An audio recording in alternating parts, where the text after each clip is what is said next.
In 1979, the British magazine Wireless World published the technical details for a scientific computer.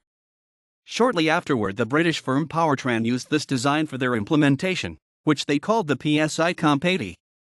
It was sold in the form of a kit of parts for a cased single-board home computer system.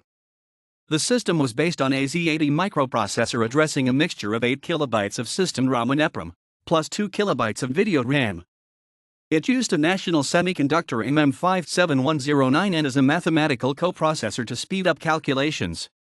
The monochrome video display controller could simultaneously display combinations of 32 lines of 64 characters and 128x64 resolution graphics by either displaying a normal character or a pseudo graphics character, with pixel blocks in a 2x2 matrix. A technique similar to the one used in the TRS-80, it could later be expanded to a higher resolution, although never to color. Ahead of its time, it incorporated a number crunching coprocessor in a novel language embedded in EPROM called BASIC using reverse Polish, VERP. Add-ons were developed for the system, including memory expansions, floppy and hard disk interfaces, various software packages and a disk operating system, pseudos, which was CP/M compatible but also included features, structured, pathed, disk folders, etc., now very familiar to modern-day PC users.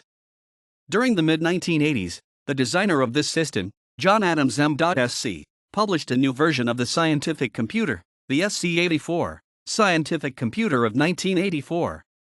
It was based upon a backplane and plug-in cards and modules and featuring a Hitachi HD64180 processor, up to 512 kilobytes of RAM and a high-resolution color graphics system.